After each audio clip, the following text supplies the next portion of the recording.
Okay, DHCP. DHCP stands for dynamic host configure protocol. इसका basic function होता है अपने लैन के होस्ट को यानी लैन के पीसीस को ऑटोमेटिकली आईपी एड्रेस प्रोवाइड करना. दो पोर्ट पे ये काम करता है, UDP 67 और UDP 68. UDP 67 सर्वर के लिए होता है और UDP 68 क्लाइंट के लिए होता है. ओके, जब हम DHCP इंस्टॉल करने के बाद कॉन्फ़िगर करते हैं तो सबसे पहला स्टेप हमारा ये होता है कि हम मैनेज के अंदर जाके टूल्स के अंदर मैनेज के अंदर ऐड रोल पे जाके DHCP को इंस्टॉल करते हैं. दूसरा स्टेप ये होता है कि हम कमिट करते हैं यानी एडमिनिस्ट्रेटर को परमिशन देते हैं कि वो DHCP कॉन्फ़िगर कर सकता है. तीसरे स्टेप में हमें DHCP का स्कोप कॉन्फ़िगर करना पड़ता है. DHCP के स्कोप का मतलब ये होता है कि DHCP का स्कोप 3 होता है. सबसे पहले तो न्यू स्कोप, मल्टी स्कोप और सुपर स्कोप. न्यू स्कोप का मतलब है हम फर्स्ट टाइम DHCP की रेंज कॉन्फ़िगर कर रहे हैं और इसी रेंज की आईपी ये अपने लैन के होस्ट को देगा. मल्टी स्कोप का मतलब ये होता है कि मेरा जो न्यू स्कोप बना हुआ था वो फिनिश हो गया. मान लो पहले मेरी कंपनी में केवल 100 सिस्टम थे तो हमने रेंज 100 रखी थी, but at the time 100 pieces सारे वर्क प्रॉपर कर रहे हैं. अब मुझे 50 पीसी और ऐड करने हैं तो हमारे पास DHCP के पास आईपी नहीं होगी. उस कंडीशन में हमें आईपी को क्या करना पड़ेगा, एक्सटेंड करना पड़ेगा. तो रेंज को एक्सटेंड करने के लिए हम जो नेक्स्ट टाइम स्कोप कॉन्फ़िगर करेंगे दैट इज़ सुपर स्कोप. ठीक है, तो न्यू स्कोप के बाद हम दूसरा स्कोप करते हैं वो सुपर स्कोप होता है. ठीक है, और तीसरा स्कोप होता है आपका मल्टी स्कोप. ये मल्टी स्कोप आपका होता है जब आप क्लास D या E की आईपी करना चाहते हो.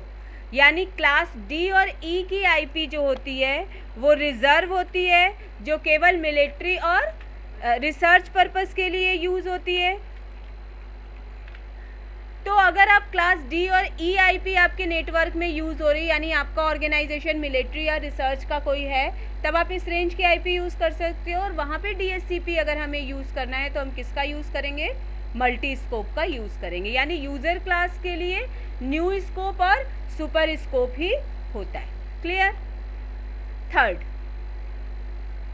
DHCP मान लीजिए कोई होस्ट है, आपने क्या किया, आईपी दो तरह से दी जा सकती है, स्टैटिक आईपी और ऑब्टेन्ड आईपी. अगर मान लीजिए आपने ऑब्टेन्ड आईपी की तो कैसे होस्ट DHCP सर्वर को सर्च कर रहा है, कैसे उसे आईपी मिल रही है, ये जो कम्युनिकेशन की कन्वर्सेशन है उस DHCP कन्वर्सेशन उस कम्युनिकेशन को कहते हैं. दैट इज कॉल्ड डोरा. जो DHCP कन्वर्सेशन हो रहा है होस्ट और DHCP सर्वर के बीच में उसे हम कहते हैं डोरा. डोरा stands for discover, offer, request, acknowledgement. Clear. जब फर्स्ट टाइम हमारा जो पीसी है, ठीक है, जब ये पीसी अपनी आईपी लेना चाहता है तो सबसे पहले ये डिस्कवर करता है किसको, कि मेरा DHCP सर्वर कहाँ है. डिस्कवर करने के लिए ये जो पैकेट भेजेगा दैट इज़ ब्रॉडकास्ट मैसेज, क्योंकि उसे पता ही नहीं है DHCP सर्वर कहाँ है. तो फर्स्ट टाइम ये क्या करता है, ब्रॉडकास्ट करता है. जब ये ब्रॉडकास्ट DHCP सर्वर उसे एक्सेप्ट कर रहा है, एक्सेप्ट करने के बाद ये इसे ऑफर करता है कि मेरे पास इस रेंज की आईपी है, are you interested to take that IP. तो DHCP सर्वर को क्या हुआ, पीसी का मैक एड्रेस मिल गया. मैक एड्रेस के बिहाफ पर ये अब क्या करेगा, यूनिकास्ट द मैसेज. यानी जो पहली बार भेजा वो ब्रॉडकास्ट था, जो दूसरी बार DHCP सर्वर क्लाइंट को भेज रहा है वो क्या होगा, यूनिकास्ट होगा. Very good. जब ये यूनिकास्ट मैसेज क्लाइंट पीसी को मिला तो अब DHCP सर्वर का मैक एड्रेस भी आ गया पीसी के पास. जब इसके पास इसका आ गया तो ब्रॉडकास्ट करने की ज़रूरत ही नहीं है. वो अब DHCP सर्वर को रिक्वेस्ट करता है कि I need a IP of this range, यानी मुझे इस रेंज की आईपी दे दो. ये रिक्वेस्ट अब DHCP सर्वर के पास गई तो DHCP सर्वर एक एक्नॉलेज करता है कि you can take this IP. यानी जो पहला गया डिस्कवर का message that is broadcast message, after that offer, request and acknowledgement is unicast message. Clear. ये डोरा प्रोसेस हुआ, देखिए इसको दूसरी तरह से भी समझा रही हूँ, ठीक है। ये DHCP ब्रॉडकास्ट मैसेज किया, ये ब्रॉडकास्ट मैसेज DHCP सर्वर के पास गया तो इसने ऑफर किया क्या, यूनिकास्ट मैसेज किया। ये यूनिकास्ट मैसेज आया तो इसने रिक्वेस्ट किया और फिर उसको एक्नॉलेजमेंट मिल गया, यानी DHCP उसको मिल गया, ठीक है। तो DHCP क्या करता है, IP प्रोवाइड करता है। IP प्रोवाइड करने के लिए DHCP क्लाइंट और DHCP सर्वर के बीच में कन्वर्सेशन होता है जिसको हम डोरा कन्वर्सेशन कहते हैं। डोरा stands for discover, offer, request, acknowledgement. Very good. तो अब आता है कि DHCP से पहले भी क्या कोई ऐसा प्रोटोकॉल था जो DHCP के जैसी सर्विसेज देता था? यस, DHCP से पहले जो ओल्डर वर्जन था वो था हमारा BOOTP प्रोटोकॉल। लेकिन BOOTP के अंदर एक डिसएडवांटेज थी। मान लीजिए हमने अपने कंपनी में 100 PCs लगा रखे हैं, BOOTP प्रोटोकॉल ने उन्हें ऑटोमेटिक IP एड्रेस दे दिया। लेकिन जैसे ही ऑटोमेटिक IP एड्रेस उसे दे दिया, एक लीज टाइम होती है। What is the lease time? Lease time is that time which provided by the server to the client interval of that IP। जो IP उसको दी गई है वो किस इंटरवल के लिए यूज़ की जाएगी, इसको कहते हैं DHCP लीज टाइम, ठीक है। मान लीजिए आपने सेट करते समय, DHCP कॉन्फ़िगर करते समय आपने कह दिया 50 डेज या 100 डेज। एक बार IP देने के बाद BOOTP कहता था कि मैं खबर 100 दिन बाद ही लूँगा, यानी PC तुम शट डाउन कर रहे हो, PC क्रैश हो जा रहा है, BOOTP को इसका कोई खबर नहीं था। जिस डेट पर दी गई है, अगर लीज टाइम 100 डेज है तो वो 100 डेज के बाद ही IP रिलीज़ करता था। यानी अगर बीच में मेरे 10 PC खराब हो गए तो वो 10 PC की IP उनके साथ चली गई, ठीक है, वो उसे रिन्यू नहीं कर सकते। मान लीजिए दूसरे 10 PC आप ला के लगाए हो तो BOOTP कहता है मेरे पास IP नहीं है। ये डिसएडवांटेज थी। तब इस कंडीशन में क्या हुआ, DHCP डेवलप किया। अब DHCP क्या कहता है कि अगर आपका PC शट डाउन हो रहा है, मान लीजिए मैंने लीज टाइम दे दिया 1000 डेज की, लेकिन उससे पहले अगर आपका PC शट डाउन होगा, जैसे ही वो शट डाउन होगा यानी नेटवर्क से बाहर होगा, DHCP सर्वर कहता है मेरी IP रिलीज़ कर दो, तुम नेटवर्क से बाहर होने वाले हो। यानी DHCP IP रिलीज़ कर लेता है शट डाउन के टाइम पर, BOOTP रिलीज़ नहीं करता था। इसी को डेवलप किया गया BOOTP से आगे DHCP के अंदर। तो अब सब जगह DHCP ही यूज़ होता है। BOOTP is a older version of DHCP। Clear? Good. अब मैं इसका प्रैक्टिकल आपको दिखाती हूँ।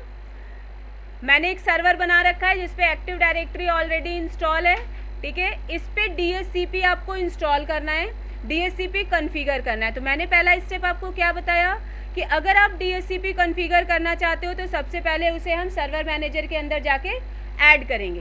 तो मैंने सर्वर मैनेजर खोल रखा है, ये मेरा सर्वर PC है। लोकल PC पर आप लोकल सर्वर पे देख सकते हैं, b.com के नाम से मेरा सर्वर है और इस पर मैंने एक स्टैटिक IP डाल रखी है 5001। क्लियर है यहाँ तक? अब इस पर DHCP ऐड करते हैं। मैनेज पे गए, add role and feature, next role based feature, 5001 IP हमारी रिफ्लेक्ट कर रही है। यहाँ पे देखिए DHCP के ऊपर चेक मार्क नहीं है। आप DHCP कॉन्फ़िगर करना चाहते हैं तो DHCP पे चेक मार्क करिए, ऐड फीचर, DHCP सेलेक्ट हो गया, next next next, now install it.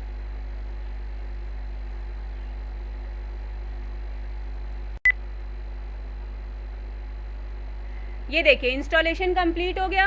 Installation complete करने के बाद इसे क्लोज करिए। यहाँ पे देखिए येलो फ्लैग आ गया, जैसे एक्टिव डायरेक्टरी कॉन्फ़िगरेशन करते समय आया था, ठीक है। येलो फ्लैग आ रहा है, इस पर क्लिक करिए। यहाँ लिखेगा कंप्लीट द DHCP कॉन्फ़िगरेशन। ये जो आपका स्टेप है ये आपका कमिट करने का स्टेप है, स्टेप सेकेंड। पहला स्टेप DHCP इंस्टॉल करना, दूसरा स्टेप कमिट करना। तो हम कंप्लीट DHCP कॉन्फ़िगरेशन पे गए, नेक्स्ट। ये देखिए यहाँ कह रहा है कि B के एडमिनिस्ट्रेटर को ही हमें क्या करना है, कमिट करना है, यानी ऑथराइज करना है कि वो DHCP कॉन्फ़िगरेशन कर सके। तो कमिट पे क्लिक करिए, क्लोज। कमिट कर दिया, यानी हमारा second step complete. Now the third step. Third step में हम क्या करते हैं, DHCP का स्कोप कॉन्फ़िगर करेंगे। ये मैंने DHCP खोल लिया टूल्स के अंदर, ये IP वर्जन 4 दिखा रहा है, सेलेक्ट करिए, राइट क्लिक करिए, ये देखिए न्यू स्कोप, सुपर स्कोप का ऑप्शन कहीं दिख रहा है? नहीं दिख रहा है। क्यों नहीं दिख रहा है? क्योंकि पहली बार जो कॉन्फ़िगर होता है वो हमारा न्यू स्कोप होता है। जब न्यू स्कोप फिनिश हो जाएगा तो सेकेंड टाइम में सुपर स्कोप दिखाई देगा। तो we have to configure new scope और मल्टी स्कोप दिखाई देता है, सुपर स्कोप नहीं दिखाई देता। यहाँ पे कोई भी मैं स्कोप का ऑप्शन स्कोप का नाम डाल देती हूँ। अब ये स्टार्ट आईपी कह रहा है, मेरे सिस्टम की आईपी क्या है? 5001। मान लीजिए मेरे नेटवर्क में 100 पीसीज हैं, तो मैंने यहाँ स्टार्टिंग रेंज डाली 5.0.0.2 से शुरू करेंगे, क्योंकि 1 मेरे सर्वर में खुद है। 2 से स्टार्ट किया। अब ये कह रहा है कि कहाँ तक आपको रखनी है, मैंने डाल दिया 500 तक रखनी है, ठीक है। नेक्स्ट, अब ये कह रहा है कि एक्सक्लूड करके क्या कुछ रखना है। मान लीजिए मेरे कंपनी में कुछ सर्वर्स चल रहे हैं, ठीक है, मैं चाहती हूँ कि उनकी आईपीज अलग से रहें, शुरू की जो आईपी है वो रिजर्व रहे कि ये केवल सर्वर के लिए हैं, और इसके बाद की आईपी क्लाइंट्स को दी जाए। तो ये वो रेंज कह रहा है जो आप एक्सक्लूड करके, रिजर्व करके इस रेंज में से रखना चाहते हो, ठीक है। मान लीजिए मैंने यहाँ डाल दिया 5002 से लेकर के 500, मान लो कुछ भी रख देते हैं अलग सा, 25 रख देते हैं। यानी अब जो सिस्टम को आईपी मिलेगी वो कहाँ से मिलेगी? 26 से मिलेगी। तो ये मैंने एक्सक्लूड करके, रिजर्व करके रख लिया। नेक्स्ट, ये देखिए लीज टाइम दिखाने लगा। बाय डिफॉल्ट लीज टाइम क्या होता है? 8 डेज होता है, ठीक है। 8 डेज इसका अगर हम चेंज करना चाहते हैं तो मैक्सिमम हम इसको 999 डेज 23 आवर्स और 59 मिनट तक कॉन्फ़िगर कर सकते हैं, लेकिन बाय डिफ़ॉल्ट डीएचसीपी में 8 डेज ही होता है, ठीक है। तो अगर आप चाहते हो तो यहाँ से लीज टाइम को आप बढ़ा घटा सकते हो, जैसा कि आपकी कंपनी रिकॉग्नाइज करे। ये देखिए 9, 10, 11, 12 जितना आप रखना चाहो उतना रख सकते हो। कितना? 1 मिनट कम 1000 में, यानी 999 डेज 23 आवर्स 59 मिनट तक। नेक्स्ट, अब ये कह रहा है कि आपको डीएचसीपी अभी कॉन्फ़िगर करना है, यस। अब ये कह रहा है क्या आपके नेटवर्क में राउटर का कोई एड्रेस है? सीसीएनए के अंदर आपने पढ़ा कि राउटर के फास्ट ईथरनेट पे जो आईपी होती है वही डिफ़ॉल्ट गेटवे होता है हमारे लैन के लिए। मान लो इस समय जो हमारा लैन का नेटवर्क है इसमें कहीं राउटर कॉन्फ़िगर नहीं है, तो हमें इसकी आईपी डालने की ज़रूरत नहीं है। अब ये कह रहा है कि आपके डोमेन का डीएनएस क्या है? b.com मेरे डोमेन का नाम है, तो डीएनएस भी यही नाम का होगा। कॉपी करते हैं, सर्वर नेम में डाला b.com और इसे चेक करते हैं। 5001 आ गया। अब इस डीएनएस को हम वैलिडेट करते हैं कि हमारा डीएनएस काम कर रहा है कि नहीं। आ गया 5001, वैलिडेट हो गया। आगे दिखा रहा है विंस सर्वर। जैसे कि डीएचसीपी का मैंने आपको ओल्डर वर्जन दिखाया कि बूट पी होता है, ठीक उसी तरह डीएनएस का ओल्ड वर्जन विंस होता है, Windows internet naming services. DNS से पहले विंस काम करता था डीएनएस का, ठीक है, मगर ये ओल्डर वर्जन है और अब किसी ओएस में नहीं चलता, तो हम इसे भी स्किप कर देते हैं, हमें नहीं चाहिए विंस की services. Yes I want to activate the scope now. देखिए कॉन्फ़िगर हो गया, ठीक है। अब पहले में हम क्लाइंट पर जाते हैं, उसको ऑब्टेन्ड आईपी पर करते हैं।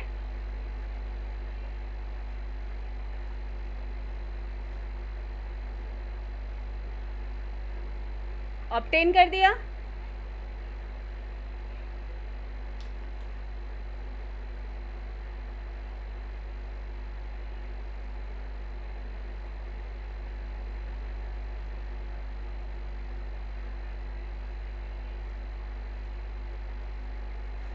अब कमांड फ्रॉम के थ्रू चेक करते हैं कि हमारा सिस्टम आईपी मिला या नहीं। हमारे सिस्टम को आईपी कॉन्फ़िग किया, ये देखिए 50026। क्यों? क्योंकि 25 तक हमारी आईपी रिजर्व थी। अब मान लो ये मेरा जो सिस्टम है ये इंपॉर्टेंट सिस्टम नेटवर्क का है, मैं चाहती हूँ कि इसकी आईपी रिजर्व हो जाए। अभी तो ये पहला आईपी था जिसको मिलना था तो वो 25 तक रिजर्व था, 26 इसको दे दिया। दूसरा ऑन होगा उसे 27 मिल जाएगा, तीसरा ऑन होगा 29, फिर 30, ऐसे सीक्वेंस से मिलता जाएगा। लेकिन अगर हम किसी सिस्टम की आईपी को रिजर्व करना चाहते हैं तो रिजर्व करने के लिए हम किसके थ्रू करेंगे? मैक एड्रेस के थ्रू करेंगे। तो हम गेट मैक करते हैं। इसका मैक एड्रेस क्या कह रहा है? इसका मैक एड्रेस है 0800276FBF9D। अब हम इस मैक एड्रेस को सर्वर में रिजर्व कर देते हैं और जो आईपी चाहे वो आईपी हम दे सकते हैं, चाहे रिजर्व कोटा की, चाहे 26 के बाद की कोई आईपी, जो भी हम चाहें वो रिजर्व कर सकते हैं। That is called reservation for the specific system. IP version 4 के अंदर एक ऑप्शन आता है, देखिए रिजर्वेशन दिख रहा है, ठीक है। रिजर्वेशन को सेलेक्ट करिए, राइट क्लिक करिए, न्यू रिजर्वेशन, ठीक है। इस रिजर्वेशन का मैंने कोई भी नाम दे दिया। अब यहाँ पर ये आईपी पूछ रहा है, कौन सी आईपी रिजर्व करूँ? 24, ठीक है। अब मैक एड्रेस जो है वो लिख देते हैं 0802726FBF9D, ठीक है। यहाँ देखिए दे रखा है DHCP और बूट पी। डिस्क्रिप्शन आप चाहो तो देना चाहो कि ये मेरा ये वाला पीसी है जिसके लिए ये आईपी रिजर्व है, एज यू वांट। डिस्क्राइब करना चाहो डिस्क्राइब कर सकते हो, मैंने ऐड कर दिया, ठीक है। ऐड करने के बाद ये देखो मेरा ऐड होके आ गया, ठीक है। अब मैं क्लाइंट पे जाती हूँ, देखिए मैं और कुछ नहीं करूँगी। यहाँ से सबसे पहले मैं कमांड प्रॉम्प्ट से ही आईपी को रिलीज़ करती हूँ। जो पहले से आईपी मिली हुई है उसे रिलीज़ कर रही हूँ। IP-config/release, रिलीज़ हो गई आईपी, ठीक है। IP-config/release की कमांड चलाते हैं जिससे आईपी हट जाती है। अब IP-config/renew,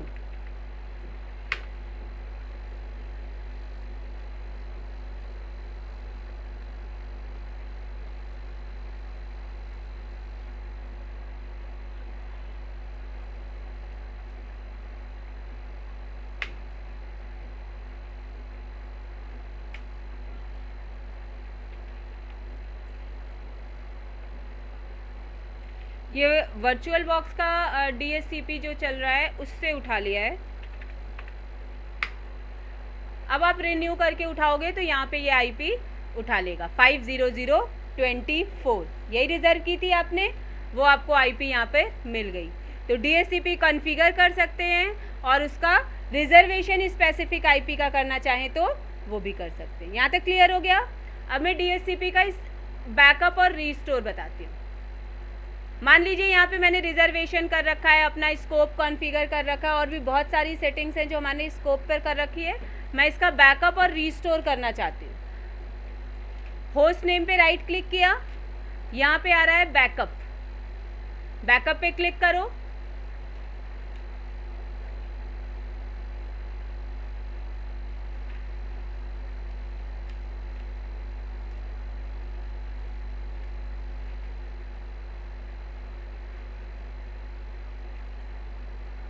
ये देखो DHCP बैकअप के अंदर मैंने एक नया फोल्डर बना दिया, मान लो बैक के नाम से, ठीक है। बैक मेरा सेलेक्टेड है इस समय, ठीक है। अब इसको ओके कर दीजिए, इसने बैकअप ले लिया। अब मैं अपना स्कोप रिमूव कर दे रही हूँ, डिलीट कर दे रही हूँ, तभी तो रीस्टोर करके चेक करेंगे कि मेरा बैकअप बना कि नहीं। चला गया मेरा स्कोप, है ना। अब इसे रीस्टोर कर लेते हैं। सेलेक्ट करो, राइट क्लिक करो, रीस्टोर पे क्लिक करो, ठीक है।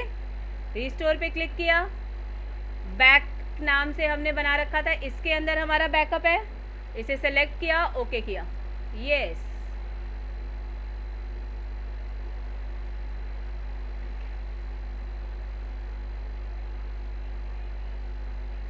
ये देखिए सक्सेसफुली रीस्टोर्ड। अब IP वर्जन 4 खोलिए, स्कोप वापस आ गया। क्लियर। DHCP complete.